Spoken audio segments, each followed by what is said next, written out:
O aplicativo do Cresce São Paulo é a principal ferramenta de acesso aos serviços e comunicação do Conselho. Faça agora o download na App Store e na Play Store.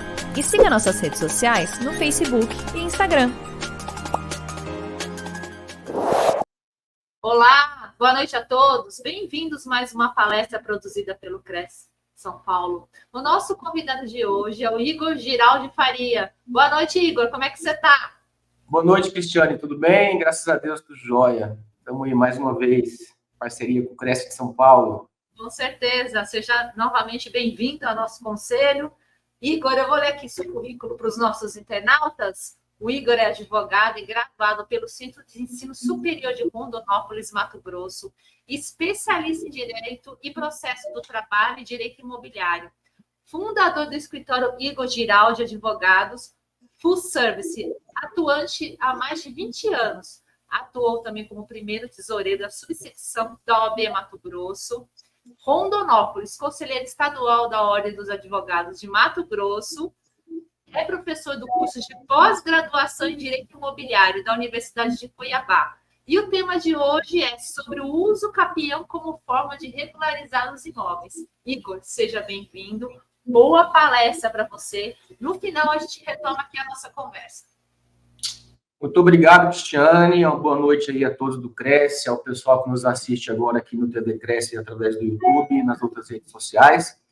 Primeiramente, agradecer aí ao presidente José Augusto Viana Neto e toda a equipe do Cresce, né, por mais essa oportunidade de estar trazendo um pouco mais de conhecimento aqui para os corretores de imóveis, bacharéis em direito, colegas advogados.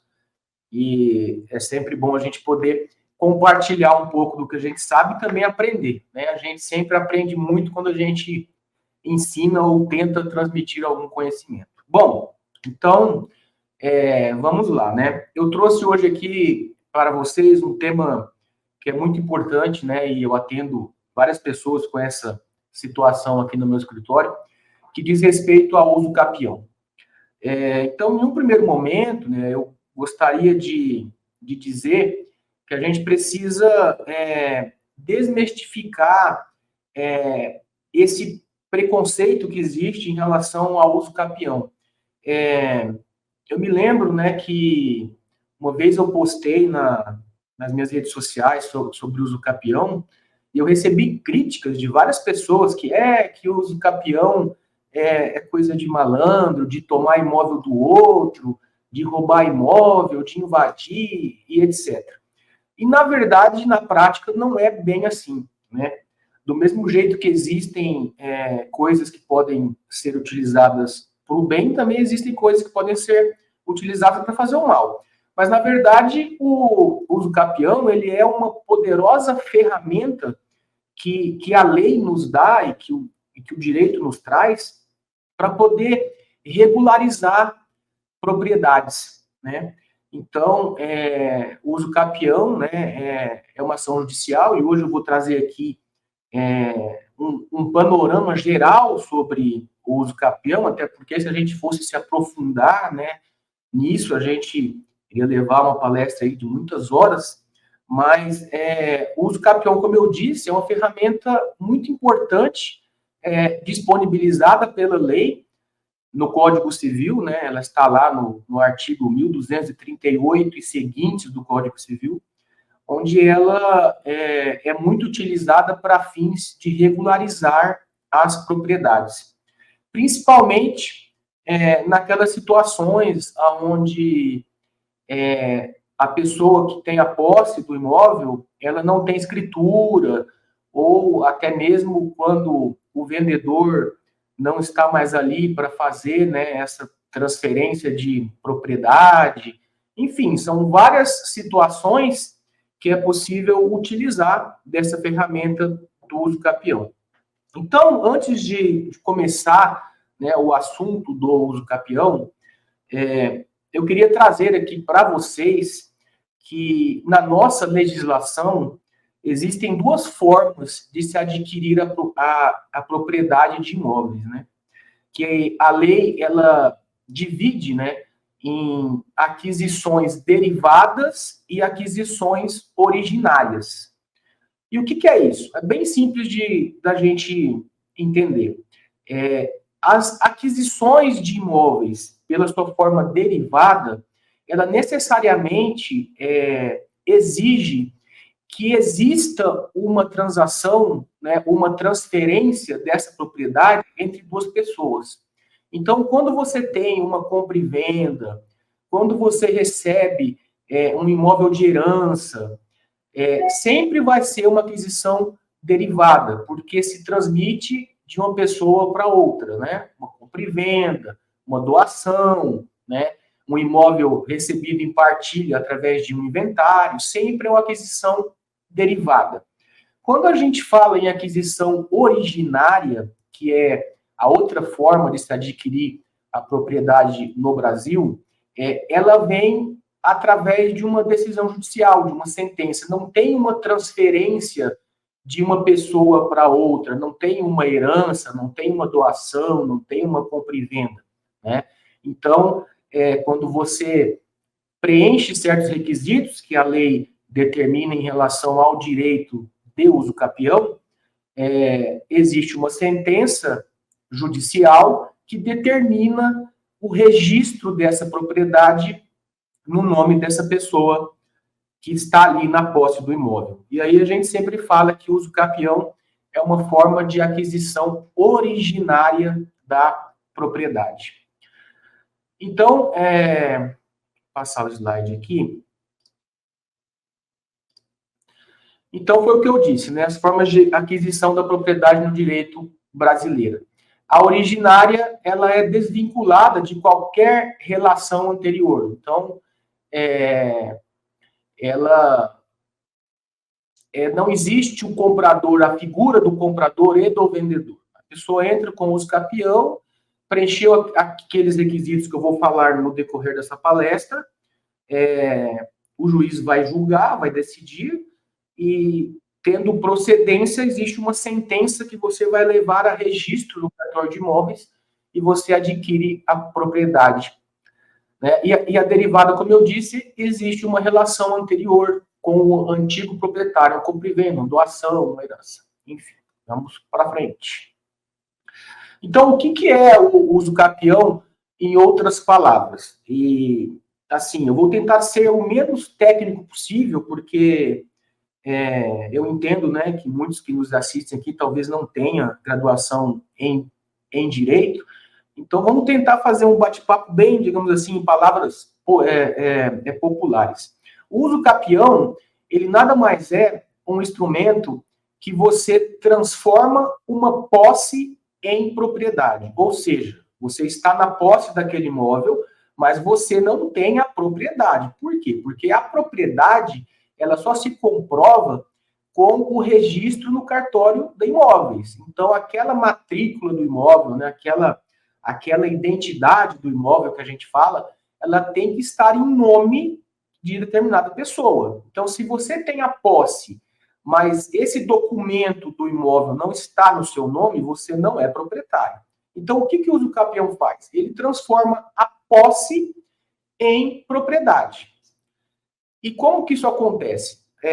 Nós temos, no nosso direito, vários tipos de uso capião. Eu não sei te precisar muito bem, mas mais de 10, né? Tem uso capião extraordinário, ordinário, especial urbano, especial rural, tem uso capião familiar, que entrou em vigor em 2011. Então, assim, existem vários tipos de uso capião. Hoje eu pretendo dar enfoque aqui nessa palestra em relação aos 3 principais e a diferença entre cada um, para que vocês possam entender. E uma vez preenchido esses requisitos que a lei ela determina, essa pessoa tem direito de uso capir, né, esse imóvel, né, de entrar com o uso capião. Lembrando sempre que não é uso campeão, é uso capião, tá? Então vamos lá.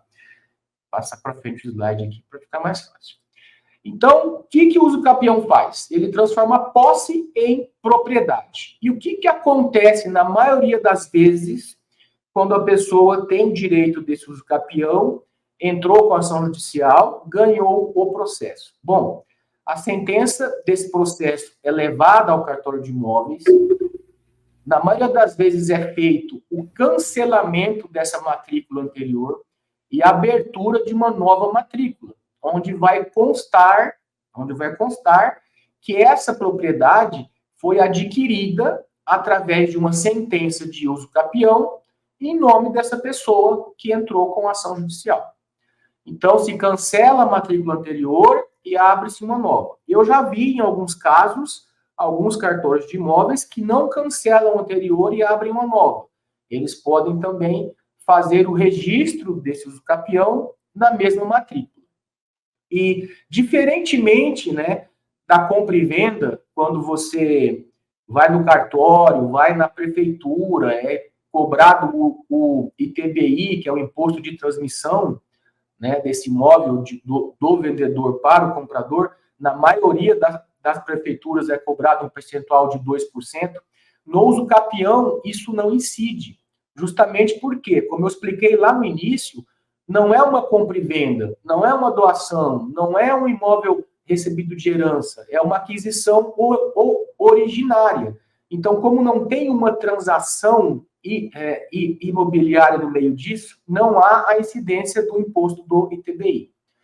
E outro ponto bem interessante é que, se a pessoa que está na posse desse imóvel preenche todos os requisitos e adquire a propriedade através do uso capião, todos os ônus que existem na matrícula desse imóvel, eles são cancelados automaticamente. Então, se você puxar uma certidão de ônus do imóvel, que você tem a posse, mas você não tem a propriedade, e você ganhar o uso capião disso, se lá tiver penhora, hipoteca, etc., tudo isso vai cair, porque é aberta uma matrícula nova e cancelada a anterior. Logicamente que existem algumas exceções, como já me perguntaram várias vezes, em relação ao IPTU. Neste caso aí, né, ainda que você adquira a propriedade pelo uso capião, você vai ter que regularizar a questão dos IPTUs junto ao município, se tiver em aberto. Então, vamos seguir aqui.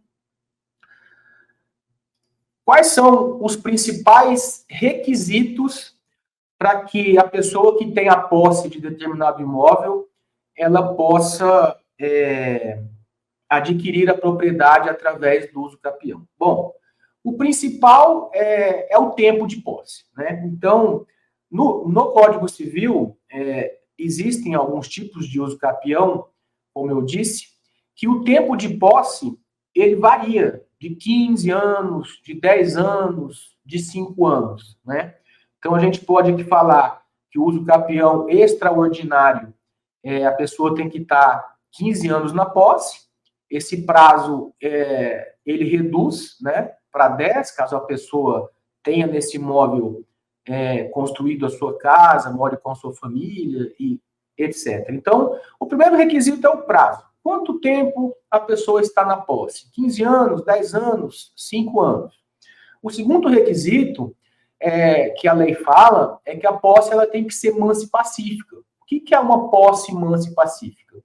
Este possuidor não pode ter sofrido algum questionamento em relação à posse do imóvel. Então, assim, se o proprietário entrou com manutenção de posse, com uma reintegração de posse, ou questionou, mandou uma notificação, coisa do tipo, enfim, já não é uma posse mansa e pacífica. Então, a pessoa precisa exercer esse tempo de posse de forma mansa e pacífica, sem nenhum questionamento. É o segundo requisito. E o terceiro requisito, que também é muito importante e que precisa ser comprovado nas ações de uso capião, é a questão do exercício dessa posse como se dono fosse. Então, assim, segue pagando os IPTUs, em que pese não ser um requisito, né, a pessoa demonstra que está naquela posse como se dono fosse. Calçou o imóvel, fez benfeitoria, fez muro, fez plantio, cercou, cria gado, cria galinha, planta milho, enfim. Né? Se a pessoa exerce a posse como se dela fosse aquele imóvel de fato, como se ela realmente fosse o dono, é o terceiro requisito, para se cumprir os 3 principais requisitos para que se tenha direito ao uso capião. E aí foi o que eu disse, o tempo de posse mínimo, né, que a lei ela determina, a gente vai falar sobre os 3 principais, né, e vocês vão entender o prazo de cada um deles. A posse tem que ser mansa e pacífica, e o exercício dessa posse tem que ser com ânimo de dono, como se proprietário fosse realmente. Então, assim, eu trouxe aqui uma imagem que eu peguei na internet, que é uma tabela que mostra os 3 principais tipos de uso capião e os requisitos que a lei ela determina para que a pessoa possa ter direito de transformar essa posse em propriedade através do uso capião. Então, vamos lá.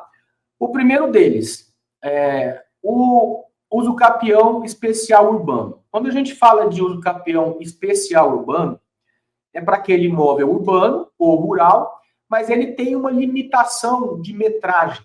Então, para imóveis urbanos, até 250 metros quadrados que esteja na matrícula. E para imóvel rural, até 50 hectares. E o que a lei também fala? Está lá no Código Civil.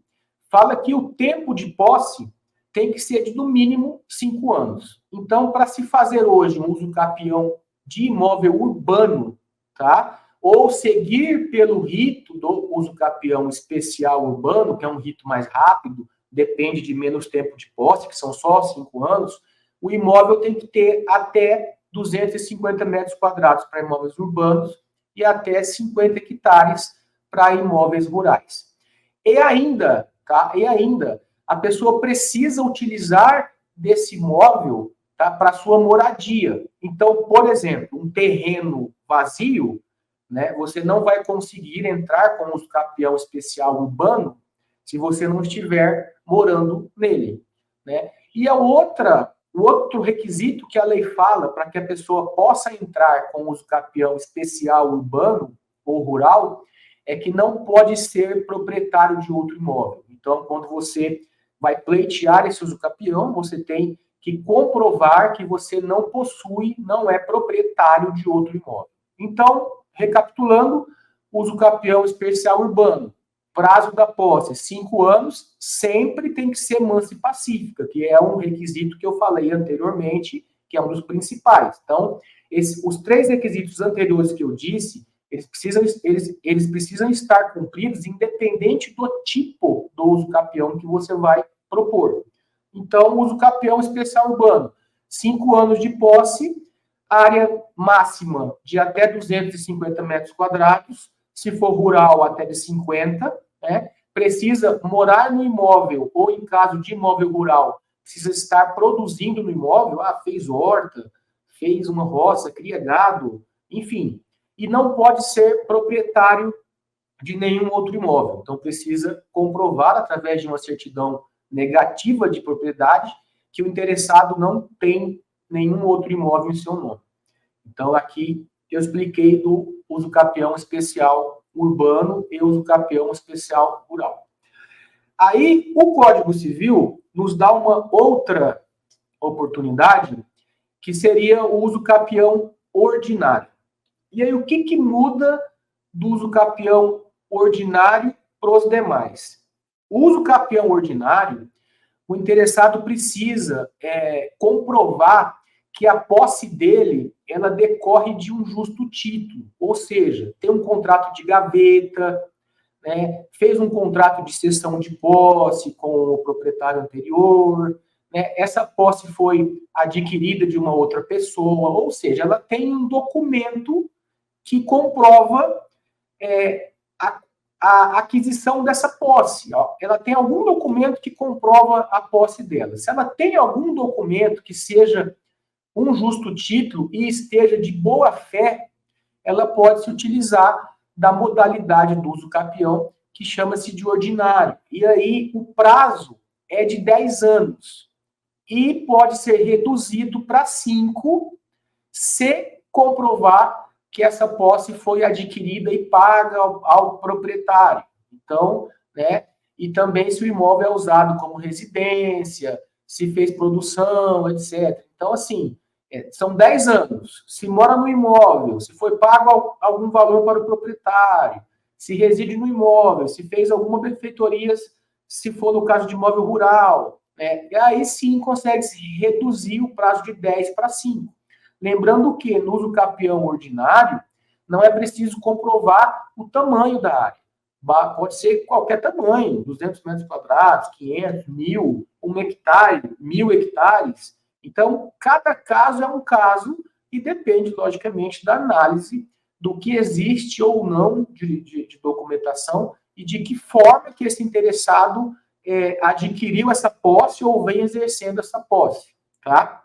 O tipo de uso também, para o uso capião ordinário, não é preciso comprovar se é utilizado como residência ou não. Né? O que eu disse antes é que, se comprovar que é utilizado como residência, o prazo de 10 cai para 5.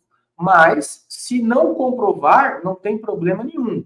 O prazo continuará de 10, ainda que sem comprovação que reside no imóvel, etc. Então, esse caso aqui é muito comum do uso capião ordinário, quando a pessoa adquire um imóvel através de contrato de gaveta e não consegue transferir a propriedade, o antigo dono sumiu, não se tem conhecimento, enfim, né, é possível, né, como já tem um justo título, né, que você, cumprindo esses requisitos dos 10 anos de posse, de boa-fé, etc., você consiga o uso capião ordinário desse imóvel. E aí também o Código Civil fala do uso capião extraordinário, que na prática, eu vejo que é um dos mais utilizados. Por quê? Porque o prazo é maior, são 15 anos de prazo para você adquirir a propriedade pelo uso capião extraordinário. Se o imóvel foi utilizado ou é utilizado como residência, ou se foi feito obras no imóvel de caráter produtivo, isso vale tanto para imóvel rural como urbano. Então, assim, fez benfeitoria, mora no imóvel, fez plantio, plantou milho, plantou arroz, cria gado, cria galinha, cria porco, etc. Enfim, nessa situação, o prazo de 15 anos cai para 10. Cai para 10. Tamanho do imóvel também a lei não exige, pode ser de qualquer tamanho. Tipo de uso também a lei não exige.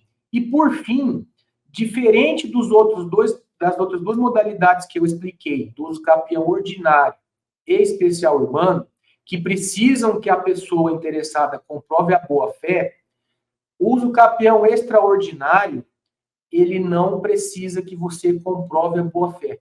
Não precisa que comprove a boa-fé, não precisa que comprove o justo título, não precisa que comprove o tamanho. Então, é um uso capião que se a pessoa estiver no imóvel há 15 anos, sem nenhuma oposição de ninguém foi lá questionar essa posse, a pessoa exerce a posse como se dono fosse, como eu expliquei lá no início. 15 anos de prazo, a pessoa já consegue transformar essa posse em propriedade. Esse uso capião extraordinário, ele é muito perigoso também, né, como eu falei lá no início da nossa palestra, que eu já vi, né, pessoas que tiveram seus imóveis invadidos, não tomaram nenhuma providência contra os invasores. Esses invasores foram ficando no imóvel, foi ficando, fez muro, fez uma meia-água, foi ficando. O proprietário nunca tomou nenhuma providência. Quando esse invasor completa os 15 anos de posse desse imóvel, ele pode pleitear a propriedade através do uso capião extraordinário. Ah, doutor Igor, mas isso é injusto, né? Realmente, é injusto, mas é o que a lei fala. O Código Civil diz que se esteve lá por 15 anos no imóvel, né, com a posse mansa e pacífica, ou seja, o proprietário não questionou, não notificou, não tentou reaver a posse de volta, não fez nada. Esse invasor ficou lá 15 anos, né? Muito provavelmente que ele vai conseguir adquirir essa propriedade através do uso capião extraordinário. E aí vamos para frente. Então, aqui, eu já consegui falar dos 3 principais, né? E, como eu falei, existem vários outros, né? Tem o uso capião coletivo, tem o uso capião familiar, que entrou em vigor agora em 2011, que é quando um cônjuge entra com o uso capião da parte do outro. Existem vários uso capiões na lei que é permitido fazer. E quais são daí os principais documentos para a gente entrar com uso capião ou ter sucesso em uma ação de uso capião? Vou passar para frente aqui. Bom, primeiramente, a gente deve também falar que todo imóvel ele possui um registro de propriedade junto ao cartório da região dele, tá? Ou está em nome de uma pessoa, ou está em nome do município, ou está em nome do Estado, ou está em nome da União. Lembrando que não é permitido, a nossa Constituição não permite que seja feito uso capião de imóvel público. Então, se o imóvel possui uma matrícula, e essa matrícula está em nome do município, do Estado ou da União, não é possível fazer uso capião disso. Existe alguns questionamentos quanto a isso, tendo em vista que essa proibição veio de 88 para cá, com a nossa Constituição. Mas, ainda assim, a maioria das decisões diz ser impossível fazer o uso capião de imóvel público. Então, qual que é a documentação que você precisa? Primeiro, fazer uma pesquisa para identificar em nome de quem está esse imóvel. De quem está. Ah, doutor Igor, pode ser que não esteja em nome de alguém? Pode ser. Pode ser que esse imóvel não tenha ainda uma matrícula aberta. E é totalmente possível que, através do uso capião, como eu expliquei lá no início, seja aberta uma matrícula nova. Então, eu gosto muito que o interessado faça uma análise antes dessa documentação. Faça busca no cartório de imóveis para verificar se aquele terreno, se aquela área rural, ela está ou não cadastrada em nome de alguém, com o título de propriedade em nome de alguém. O segundo documento que é muito importante é fazer a topografia dessa área, porque quando você vai entrar com o uso capião, você precisa demonstrar para o juiz aonde é essa área, onde esse lote está, que quadra que ele está, onde que está essa casa, onde que está essa área rural, ou seja, um mapa topográfico dessa área com um memorial descritivo da frente, dos lados, dos limites, das confrontações.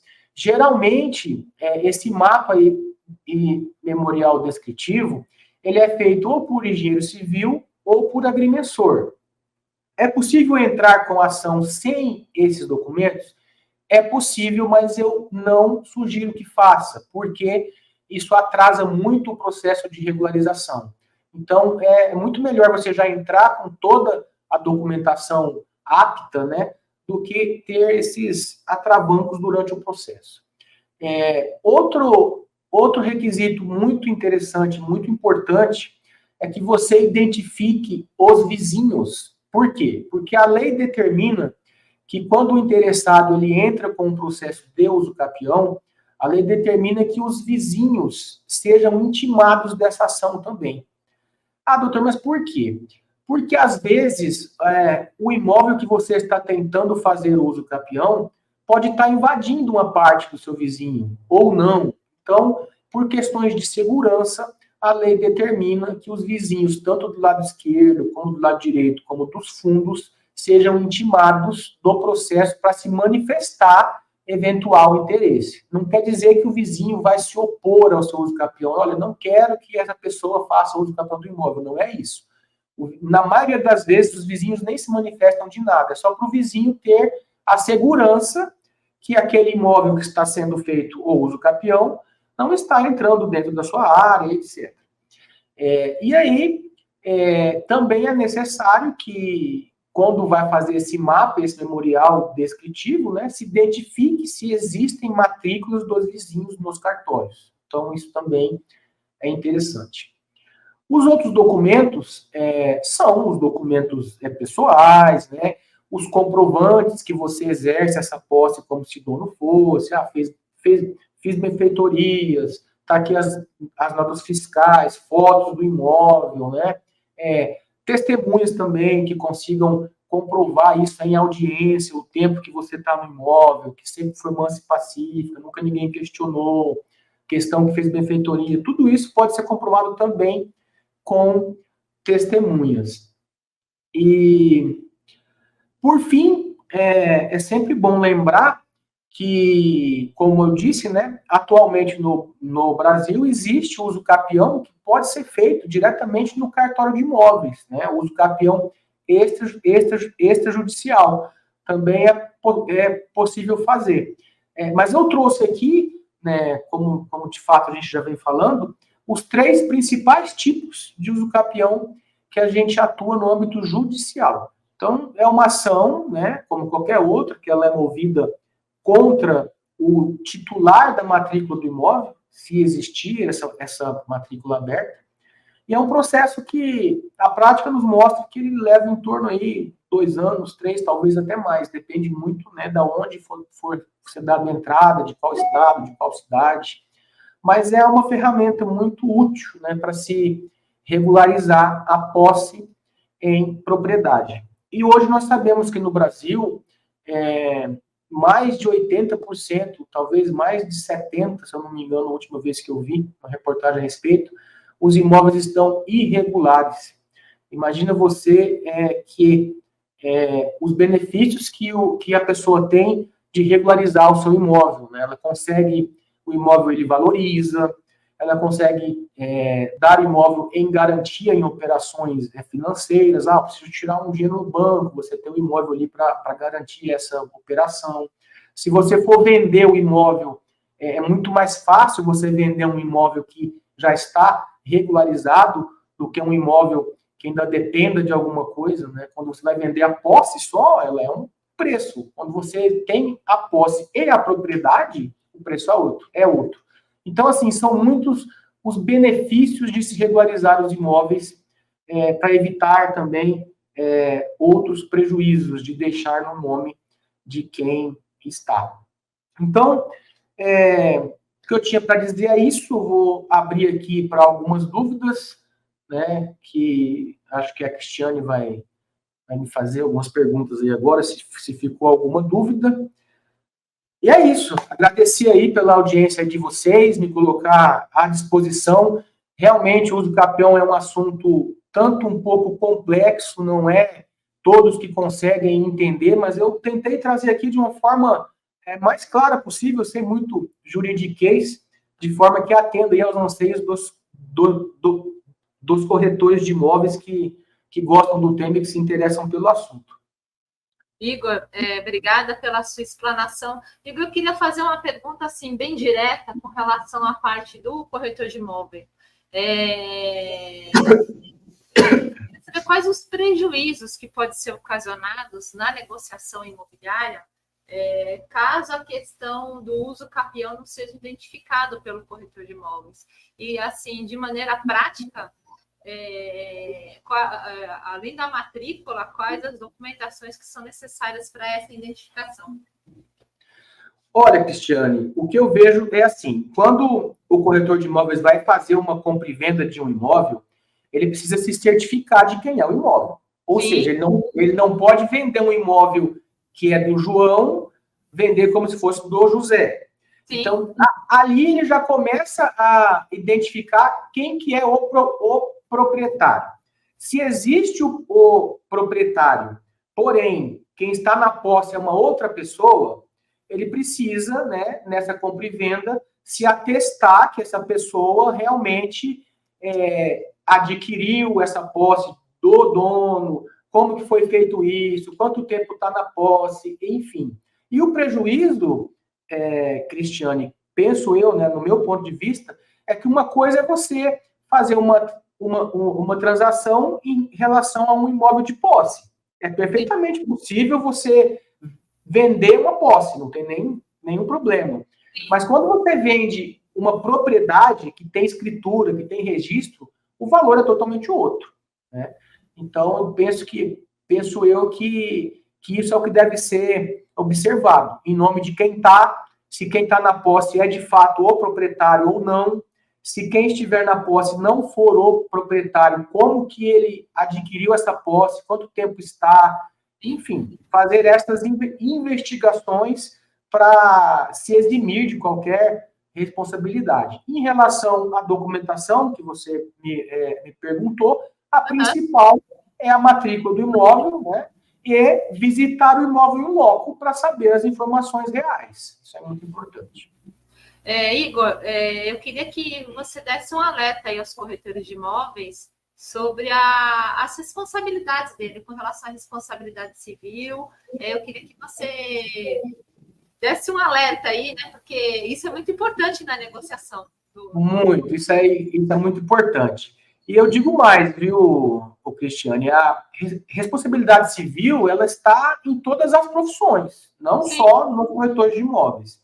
Só que, no tocante ao corretor de imóvel, nós temos no Código Civil uma disposição expressa, né, que o corretor ele é obrigado a prestar informações claras sobre a transação e sobre o imóvel que ele está intermediando. Então, seria, por exemplo, vou dar um exemplo prático, é a mesma coisa de um corretor intermediar uma venda de uma fazenda e a hora que o comprador vai lá, a fazenda está invadida. Um exemplo assim, né? Ah, mas foi lá antes, tá, ok, mas enfim. Então, assim, é importante que o corretor se cerque de todas os cuidados possíveis, né? Para que ele sempre preste ao seu cliente, seja vendedor, seja comprador, as informações exatas e claras quanto ao imóvel, tamanho, se está ocupado ou não, se tem dívida ou não, se tem matrícula ou não, se está invadido ou não, enfim, prestar todos esses detalhes para que ele não seja questionado depois por uma das partes. Falar, olha, você que intermediou, mas você não me passou essa informação lá atrás, entendeu? Muito provavelmente que em uma eventual demanda judicial, o corretor pode ser demandado pela negligência dele na falta de informações claras. Pode sim. Igor, tomar cuidado. Não, é sempre, né? IPTU, tudo tem que estar, condomínio tem que estar tudo em ordem, tudo. Absolutamente tudo para a intermediação. Igor, eu queria agradecer aqui sua participação na nossa TV Cresce, sempre muito válida, né? Você sempre aqui sendo um ótimo parceiro nosso. E aguardo você em outras oportunidades, em outras palestras. Cristiane, eu que agradeço a você, a toda a equipe do Cresce de São Paulo, mais uma vez aqui com vocês, sempre trazendo um pouco do que eu aprendi ao longo da minha jornada aí, e me coloco à disposição, seja no meu Instagram, no meu WhatsApp, né? A gente está aí com uma parceria com o Cresce de São Paulo, e o que eu puder ajudar, eu estou à disposição. E agradecer mais uma vez, né, aos nossos telespectadores aqui do TV Cresce, que tiraram aí esse tempinho aí para nos assistir e obter um pouco mais de conhecimento. É isso, Cristiane. Muito obrigada, Igor. E obrigada a todos, gente. Até mais. Tchau. Agradeço. Até mais. Tchau, tchau.